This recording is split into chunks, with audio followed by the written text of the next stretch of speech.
Bueno, estimados colegas, vamos a comenzar con el primer tema de medicina interna, que es adicciones, en base a nuestra bibliografía, que es Medicina Interna de Harrison, y algunos artículos y libros para apoyar a este tema y entenderlo mejor. Este tema contiene otros 4 subtemas, el cual es alcohol y alcoholismo, trastornos relacionados con los opiáceos, cocaína y otras drogas de uso frecuente y la adicción a la nicotina. Vamos a comenzar con esta pregunta. Si un paciente tiene un consumo moderado de etanol, es decir, de 1 o 2 vasos diarios, tienen el siguiente efecto. El inciso A nos menciona que aumenta el riesgo de cáncer, aumenta el riesgo cardiovascular, reduce la esperanza de vida a los 19 años, reduce la enfermedad cardiovascular y reduce el riesgo de intoxicación por etanol. Pues vamos a comenzar que el alcohol, el etanol en la bebida, se distribuye por todo el organismo. No llevamos a ver que un 80% por un mecanismo y otro 20% por otro mecanismo. El riesgo de por vida de tener problemas con el alcohol, miren, 20% en varones, es decir, de cada 10 varones, 2 de ellos pueden tener problemas con el alcohol en sus diferentes modalidades, y en las mujeres solo el 10%. Las dosis bajas de alcohol podrían aportar beneficios a la salud. Entonces ustedes tienen que preguntar si tienen que ser más objetivos o debemos de ser más objetivos. ¿Qué tanto es dosis bajas de alcohol? ¿No? Ahorita vamos a detallarlo eso. Más de 3 bebidas estándar. Entonces yo tengo que saber qué es una bebida estándar. ¿Están de acuerdo? ¿No? Eleva el riesgo de cáncer y enfermedad. Tanto enfermedad vascular, trastornos de consumo por etanol y todas esas situaciones y cuestiones reducen la esperanza de vida a los 10 años. ¿Ok? Entonces uno se pregunta y dice, pues realmente hacemos una revisión, una búsqueda bibliográfica y pues buscamos en los journals y demás artículos con alto factor de impacto. ¿Qué tiene que ver el alcohol con el riesgo de vida, ¿no? Y con las enfermedades cardiovasculares?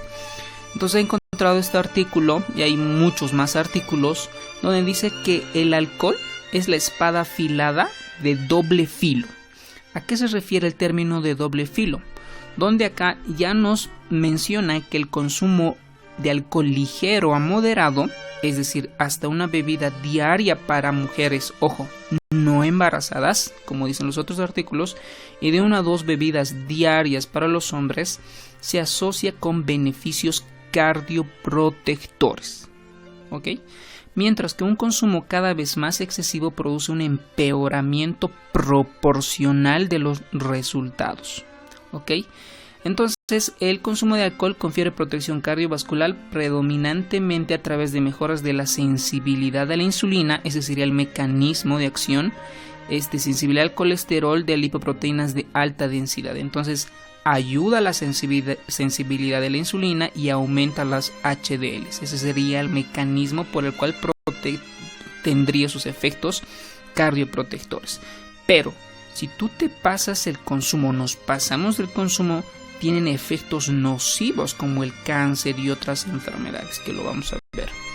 Por lo tanto, acá la respuesta es que reduce la enfermedad cardiovascular porque es un consumo moderado. Bueno, pues si tiene alguna otra acotación o algo que poder comentar, pues lo hacemos por nuestro grupo de estudio, ¿no? Entonces uno se pregunta y dice, ¿qué es una bebida estándar? ¿No? Obviamente esto no está en el libro, pero para que se entienda mejor, pues ahí se los pongo. Se define como 12 gramos de etanol, que pueden ser 5 onzas de vino, 12 onzas de cerveza o 1.5 onzas de 80 bebidas espirituosas. Teniendo en cuenta que una onza son 360 ml, ustedes ya puedan sacar la cantidad de una bebida estándar. Para eso acá se los puso una tabla, el cual dependiendo a la concentración del etanol, el volumen y el alcohol puro contenido. Entonces nosotros debemos entender que es de 8 a 12 gramos de etanol, que es una bebida estándar, ¿ok? Por ejemplo, si nosotros vemos a la lata de cerveza, que tiene al 5% y tiene 33 ml, tiene un 13.3 gramos de alcohol. Entonces un poquito se pasa del límite superior, pero eso pudiera denominarse una bebida estándar. ¿Okay? Ahora, en cuanto a relación y la repercusión nutricional del etanol. El etanol, pues sabemos que se distribuye en todo el organismo. Las concentraciones sanguíneas de etanol se expresan en miligramos o gramos de etanol por cada 100 ml, ejemplo 100 miligramos en cada 100 ml, o 0.10 o 0.10 gramos por cada 100 ml. Una bebida estándar, a que se vuelve a repetir, ojo con esto, posible pregunta de examen. Tú ya debes anotar en tu resumen de medicina interna estos valores para poder que al final de este curso tú ya puedas recordar fácilmente. Una bebida estándar contiene de 10 a 12 gramos en 340 ml de cerveza. ¿Okay? Nosotros recordamos acá, esto ya está definido como 12 gramos de etanol. ¿Okay? Ahora, este alcohol pues no es puro, ¿no? Tiene algunos congéneres que están ahí dentro de la bebida. Dentro de estos congéneres se han descrito que estos realmente son los tóxicos que producen daño al organismo. ¿Y cuáles son? El metanol, el butanol, el acetalaldehído, la histamina, los taninos, el hierro y el plomo. Estos serían los tóxicos, o sea, los metabolitos que inducen daño a nuestro cuerpo. Entonces uno que comienza a beber una bebida alcohólica, en la boca y el esófago ya se absorben por una difusión pasiva, no necesita unas proteínas especiales para su transporte. Y en el estómago, intestino grueso también se absorbe en grandes cantidades, pero la parte proximal del intestino delgado es donde se realiza la principal absorción. Bueno, entonces una vez que se absorbe el alcohol, va a diferentes lugares y se debe excretar el alcohol, ¿no? Se debe eliminar.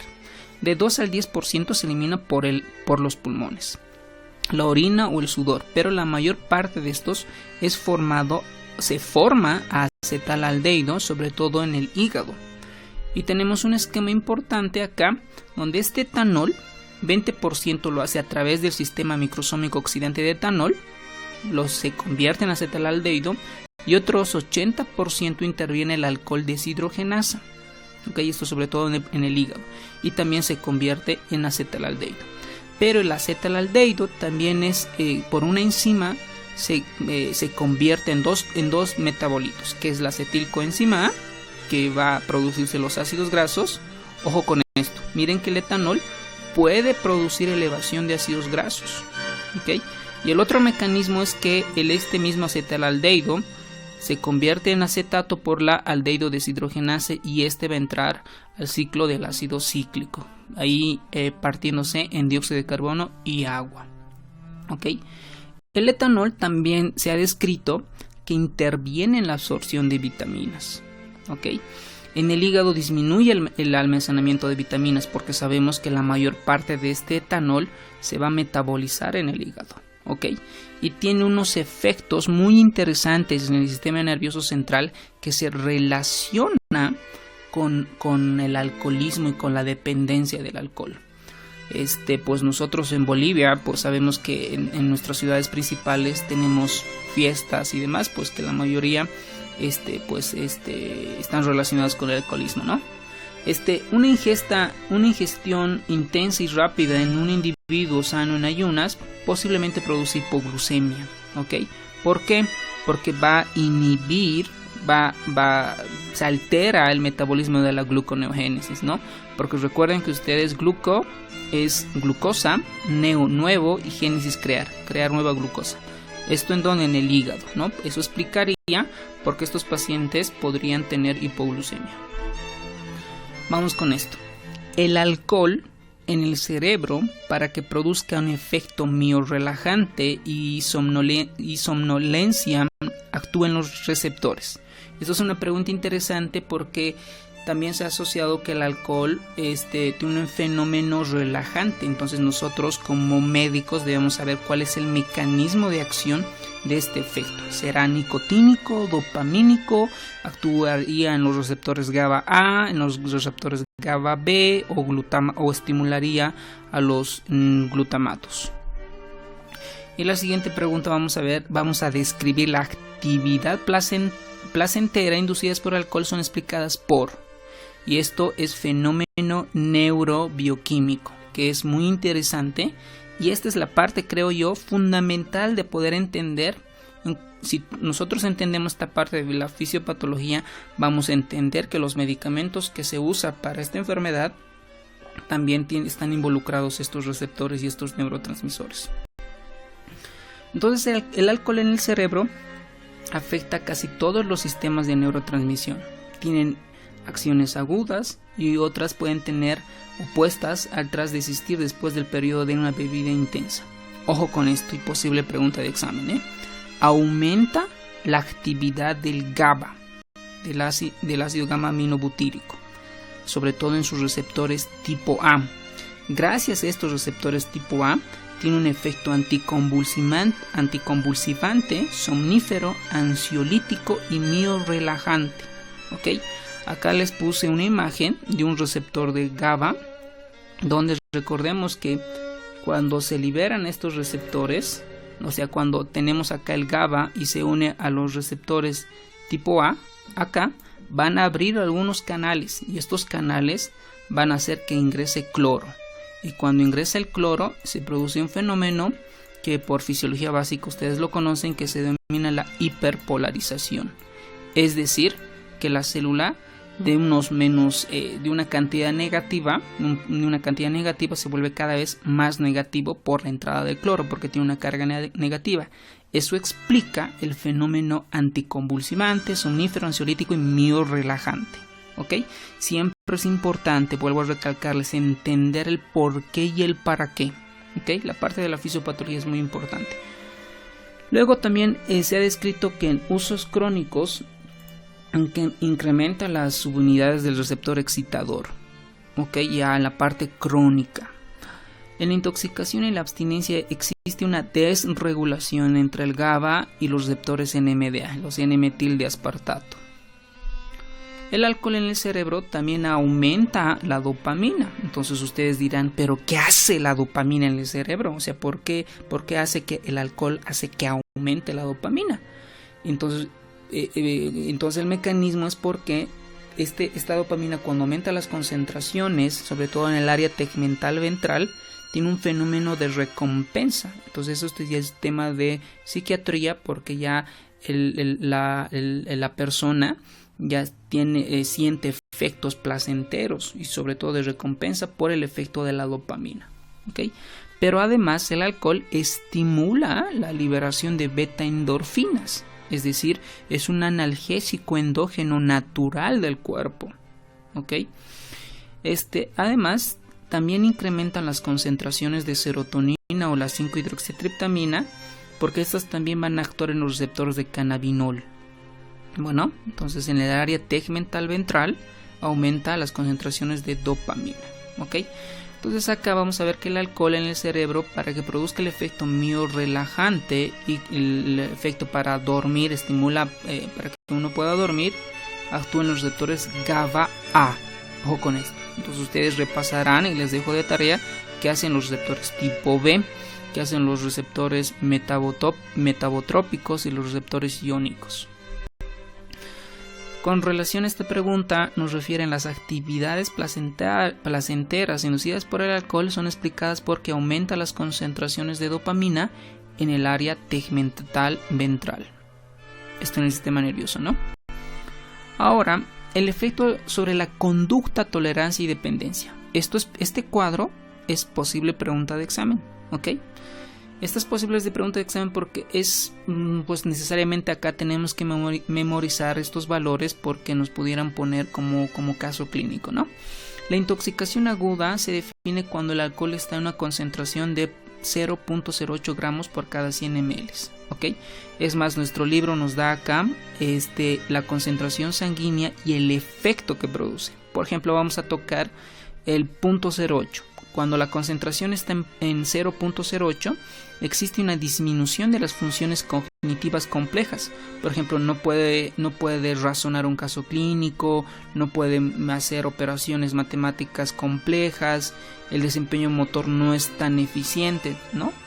pero cuando ya está, por ejemplo, en punto 40, ya antes hay un periodo de coma y depresión de signos vitales y viene la muerte. ¿Ok? Ahora, el consumo repetido del alcohol contribuye a una tolerancia adquirida.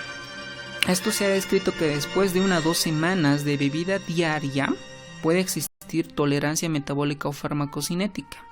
Esta incrementa un 30% de la tasa del metabolismo por el hepático del etanol y aparece tolerancia celular y farmacodinámica como siguiente fase, donde existe un comportamiento normal pese al alcohol, ¿no? Es decir, una persona que el día lunes o jueves está bebiendo, pero pues no le afecta en su entorno social.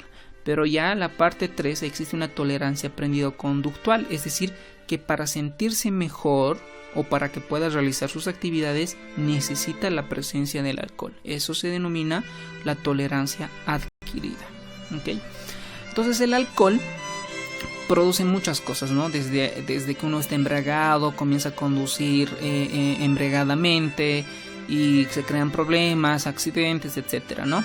Entonces, las manifestaciones clínicas del alcohol, del alcoholismo, sobre todo por sus efectos, pueden producir traumas, lesión, producen efectos de ansiedad y depresión, tendencias suicidas, los trastornos comórbidos, sobre todo predisponen a la hipertensión cuando aumenta la cantidad en el consumo, síntomas gastrointestinales como un síndrome ulceroso péptico, síntomas cardíacos, síntomas neurológicos, alteración en los electrolitos, sobre todo cuando se consume de manera aguda, ¿no? Una fiesta de un viernes o sábado, aumenta la diuresis, se elimina por un efecto osmótico porque jala agua y ese efecto osmótico genera pérdidas en cuanto al potasio, al calium, y al día siguiente pues tiene uno tiene a atender efectos clínicos de la hipocalemia, ¿no? Por eso es importante ahí reponer el potasio. Y pues también el alcohol también afecta a los nervios periféricos produciendo una neuropatía periférica alcohólica, ¿no? Además este alcohol sabemos que se metaboliza en el hígado casi el 80%, entonces va a tener repercusiones en el hígado. Por lo tanto, ahí se van a aumentar las enzimas hepáticas, sobre todo las transaminasas, la gamma-glutamil transpeptidasa. Y en la médula ósea va a producir una supresión en la médula ósea en cuanto a los elementos formes celulares. Produce una macrocitosis. Ahorita vamos a detallar esta parte, pero es importante recordar que produce una macrocitosis. Y ustedes deben de recordar el valor normal cuando es microcitosis, normocitosis o normal, ¿no? Y la macrocitosis. Y pues obviamente están ligados los problemas sociales y legales. Los efectos en el sistema nervioso central, pues en un 35% pueden presentar amnesia anterógrada transitoria, es decir, no se pueden acordar de lo que sucedió o de lo que pueda suceder. Disminuye el sueño REM y el profundo, relaja los músculos de la faringe y esto predispone a los ronquidos y a la apnea del sueño, y la neuropatía periférica alcohólica, ¿no? Y esta se manifiesta por los famosos calambres, ¿no? Que también pueden presentar hormigueos y parestesias. Y el 1%, esto es muy infrecuente, puede presentar una degeneración en el cerebelo.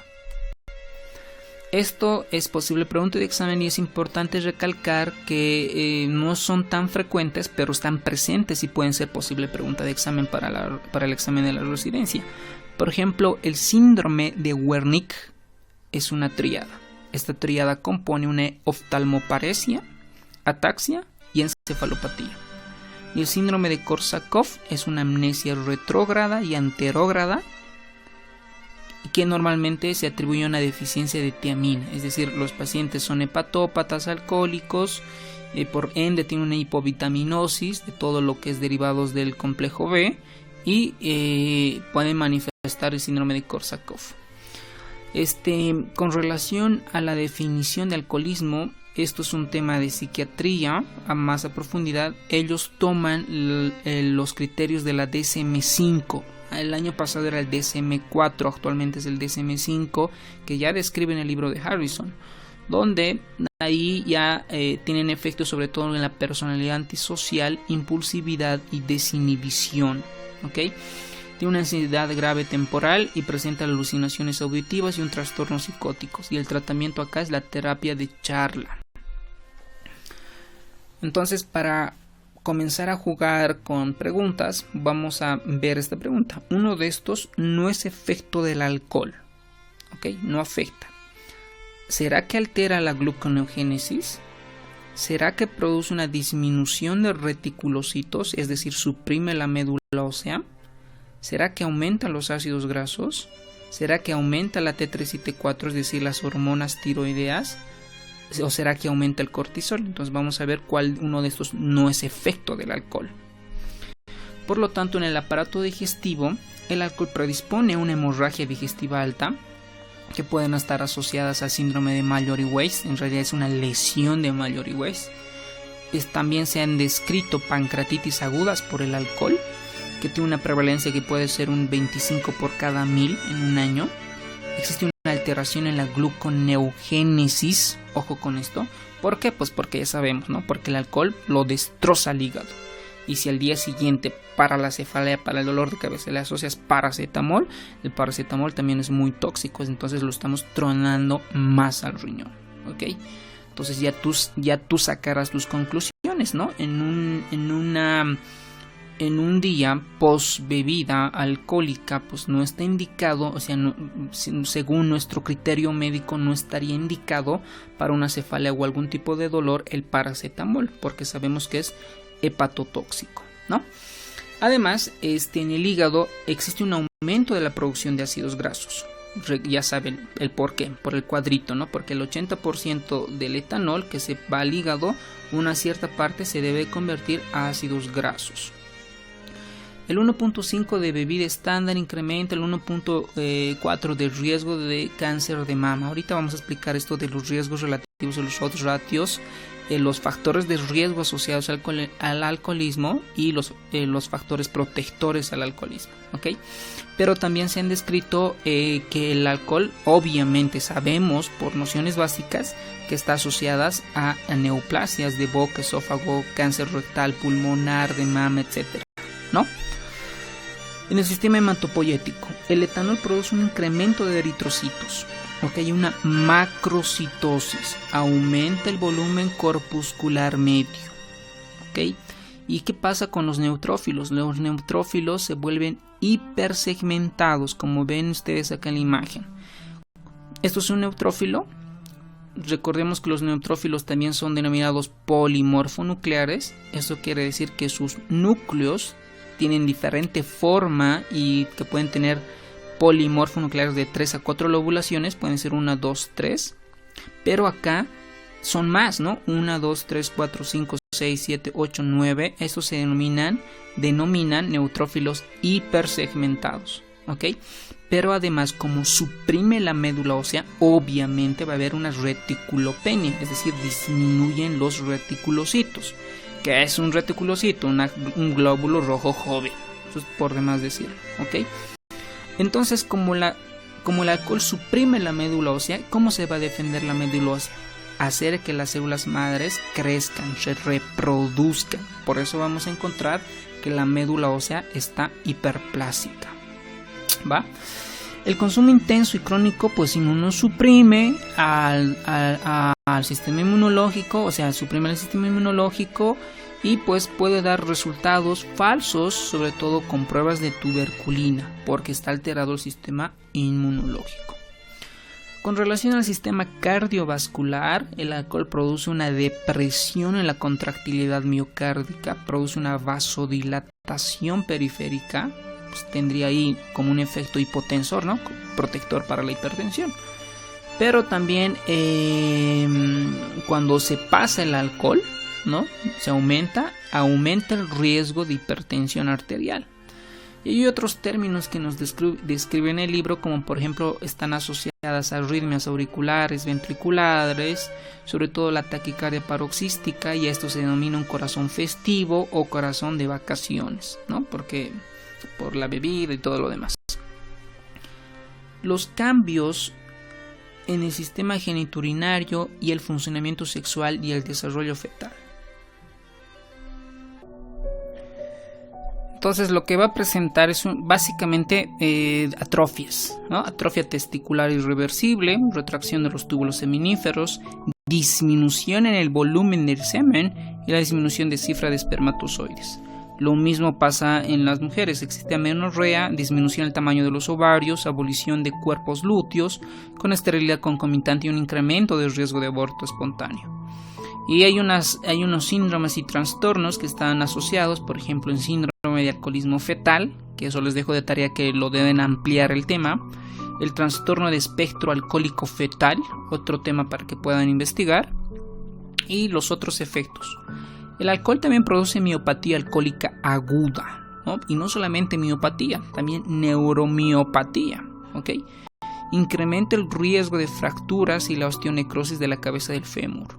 Aumenta el cortisol porque es una hormona de estrés y disminuye la T4 y T3, es decir, suprime la función tiroidea.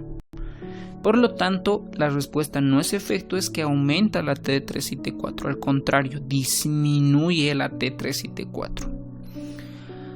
Ahora vamos a entrar a la parte de alcoholismo, también denominada dependencia del alcohol, es decir, que la persona no puede estar normal porque depende del alcohol. Entonces, esta se define como las dificultades repetidas relacionadas con el etanol al menos 2 de las 11 áreas de la vida. Entonces ustedes dirán, ¿cuáles son las 11 áreas? Esas 11 áreas son preguntas extraídas o descritas en el DSM-5, ¿ok? Que estas que se acumulan en un mismo periodo de 12 meses. Entonces acá este es el cuadro donde acá nos identifican los criterios para la sospecha de una persona con trastornos por consumo del alcohol, que esto ustedes lo pueden describir en su cuadro, y la prueba de identificación de trastorno por consumo de alcohol. Básicamente son preguntas y se le da un puntaje a cada de estas preguntas. A nosotros lo que nos interesa es saber cada puntaje qué tanto de severidad nos da el cuadro. Por ejemplo, leve es que si existen 2 o 3 elementos de esta tabla. Moderada con 4 o 5. Y grave si cumplen 6 o más criterios. ¿Okay? Aparte, nos refieren sobre todo a especificar si existe en la remisión temprana y en la remisión sostenida. Esto ustedes lo pueden leer, pero básicamente comienzan a ampliar. Y es un entorno, y si esto está en un entorno controlado. Por ejemplo, si el individuo se encuentra en un entorno donde el acceso al alcohol está restringido. Ahora, el riesgo de alcoholismo pues es para varones es mucho más que las mujeres. Por ejemplo, para varones de 10 a 15% y para las mujeres de 5 a 8%. El problema con el alcohol aparece por lo menos en la adolescencia y en la tercera década de la vida. Esos son los dos picos, ¿no? Uno cuando es a sus 13, 14, 15, hasta los 18 años y otro es a los 30, a partir de los 30. Esos son los dos picos que se relacionan con el alcoholismo. Entonces uno se pregunta y dice, ¿existe factores de riesgo para que una persona pueda ser alcohólica? Y la respuesta es que sí. Y lo que más me impactó es que el 60%, es decir, la mitad de ese factor de riesgo, se debe a la genética. Entonces eso me llamó la atención y comenzamos a investigar un poco qué genes están relacionados con el alcoholismo. Pero dentro de estos, aparte de los genes, no solamente son los genes, porque esos genes alguien lo tiene que activar o lo tiene que estimular. Entonces ahí describen como la influencia ambiental. Entonces yo lo he relacionado pues con las fiestas en toda nuestra Bolivia, en Santa Cruz, en Cochabamba, en La Paz, en los otros departamentos, que pudieran tener algún impacto para que una persona pueda desarrollar alcoholismo. Y otra, obviamente, son rasgos de personalidad, ¿no? Y se describen que, por ejemplo, que están relacionados a aquellas personas que solo alcanzan la secundaria, es decir, que no son profesionales y tienen más tendencia a desarrollar el alcoholismo. Entonces, en cuanto a la genética, hay muchos artículos ya descritos, muchas investigaciones descritas sobre todo en la neuropsicofarmacología que están asociados a genes involucrados. Y estos genes, sobre todo son los genes que codifican las subunidades gamma y alfa del receptor GABA. Entonces ustedes acá todo es neurobioquímica, receptores GABA, y genes que también están involucrados, que también están involucrados con el receptor de la dopamina, ¿no? Entonces, y ustedes ahí ya pensarán, entonces si está involucrado el GABA, está involucrado la dopamina, y entonces ¿serán fármacos que actúen contra estos receptores y neurotransmisores? Esa es la pregunta. Ya vamos a ver en el tratamiento. Entonces, en cuanto al tratamiento, básicamente acá es reconocer que un mínimo de 20% de todos los pacientes tienen abuso o dependencia de alcohol. Para un médico es muy difícil a un principio, ¿no?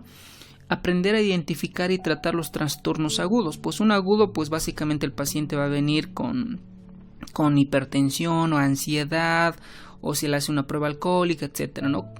Y saber cómo ayudar a los pacientes a comenzar a resolver los problemas de alcoholismo y tener conocimiento suficiente sobre el tratamiento del alcoholismo para remitir de forma apropiada a los pacientes que reciban ayuda adicional.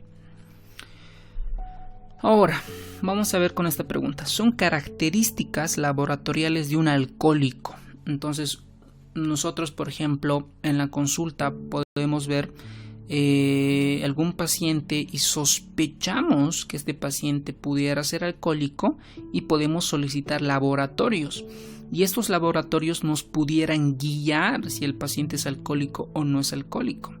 Entonces acá vamos a describir en estas opciones. Por ejemplo, estos pacientes van a tener una gamma glutamil transferasa más de 35 unidades, una transferrina con deficiencia de carbohidratos más de 20 unidades por litro o más del 2.6%.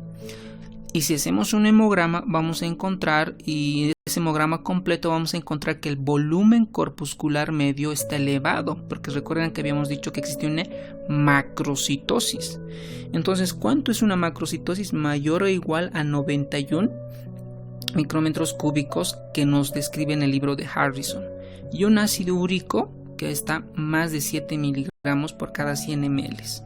Estas 4 variables tienen una sensibilidad y una especificidad para poder detectar mayor o igual al 60%. No es muy bueno, pero es lo que existe todavía hasta ahora para poder identificar laboratorialmente a un paciente alcohólico. Ahora, un paciente, por ejemplo, que tiene una hepatitis inducida por el alcohol, ¿cómo yo me voy a dar de cuenta si es una hepatitis por virus, es una hepatitis por parásitos, o es una hepatitis por medicamentos, o es alcohólico? Ahí lo que me va a ayudar a distinguir es que existe un aumento de relación de las aminotransferasas a predominio de la ACTS versus el ALTL, a una proporción de 2:1. Eso nos indicaría que pudiera ser una hepatitis inducida por el alcohol. ¿Okay? Esta es la misma tabla donde describen a pacientes para identificar pacientes alcohólicos, y la respuesta es esta, ¿no? Son características laboratoriales de un alcohólico. Aquí debiera ser excepto, porque sí presenta una gamma glutamil transferasa más de 35, una transferrina con deficiencia de carbohidrato más de 2.6%, un volumen corpuscular medio más de 91 y un ácido úrico. Estas son las características laboratoriales en sospecha, y lo que no cuadra es la disminución de las transaminasas. Al contrario, debería haber un aumento de las transaminasas. ¿Okay?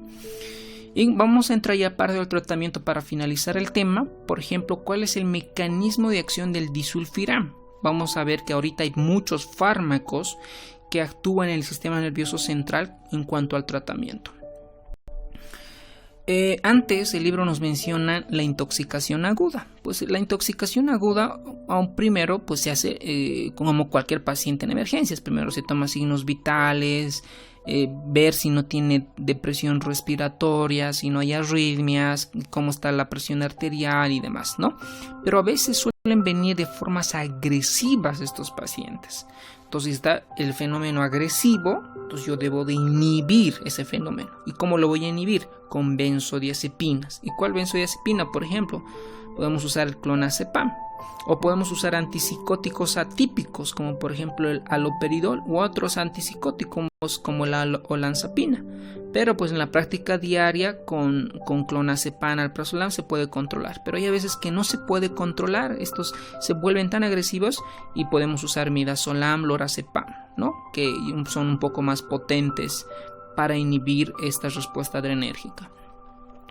En cuanto a la abstinencia del alcohol, un paciente que presenta abstinencia clínicamente puede tener temblor, agitación, ansiedad, incremento del pulso, frecuencia respiratoria y temperatura.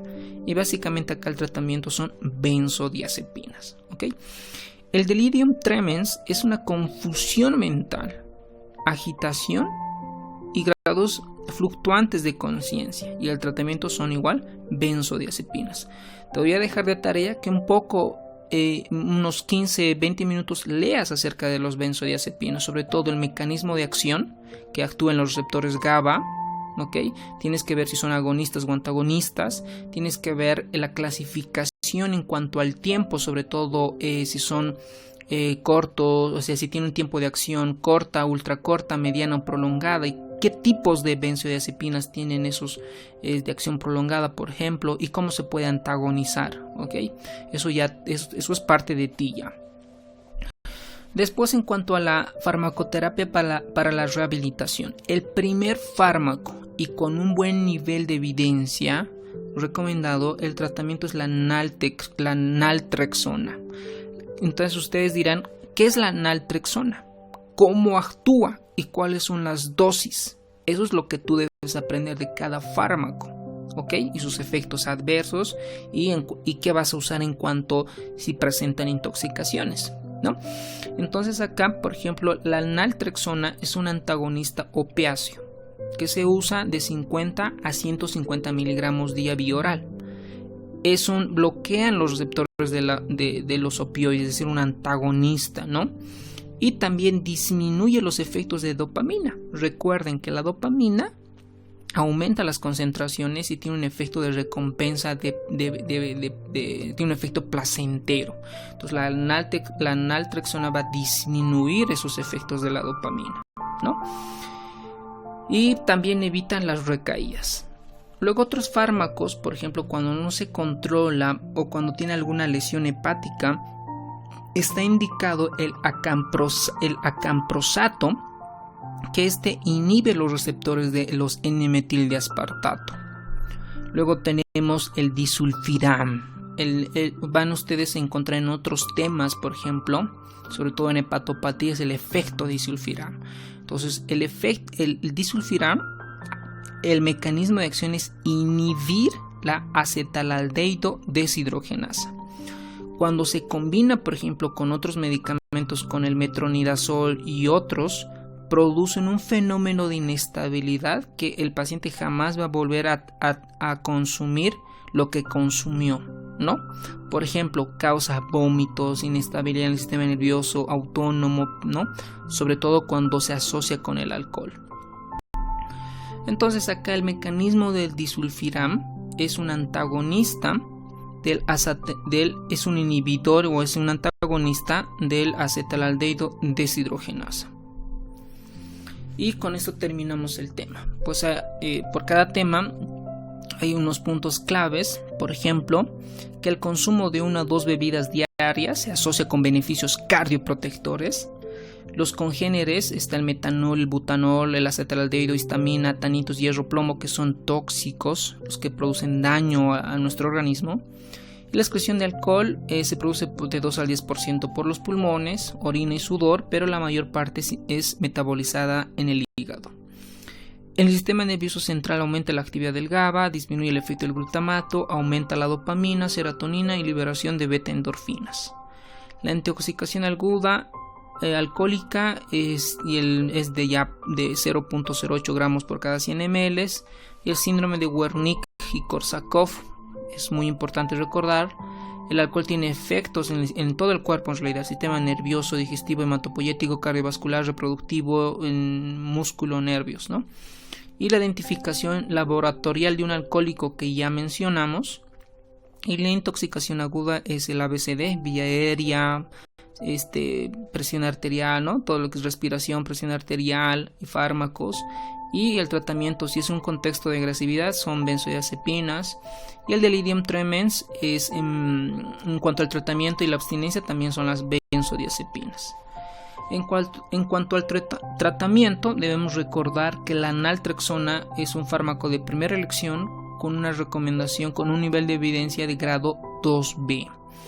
En pacientes con hepatitis aguda o enzimas hepáticas mayores de 3 a 5 veces o que estén en insuficiencia hepática, el medicamento de elección sería el acamprosato. ¿Okay? En los pacientes que no mejoran ni con naltrexona ni con acamprosato, estaría indicado el disulfiram, el topiramato, gabapentina, baclofeno y el ondansetron. Pues nada más agradecerte por ver esta videoclase y recordemos que debemos participar en nuestro grupo de estudio para retroalimentar. Vamos a hacer hincapié en retroalimentar porque esto ya lo has leído, ya lo estás viendo, lo vas a volver a repasar, vas a hacer tu resumen, pero esto en el transcurso de estos días, meses, tenemos que retroalimentar o recordar, sobre todo los fármacos. Bueno, muchas gracias.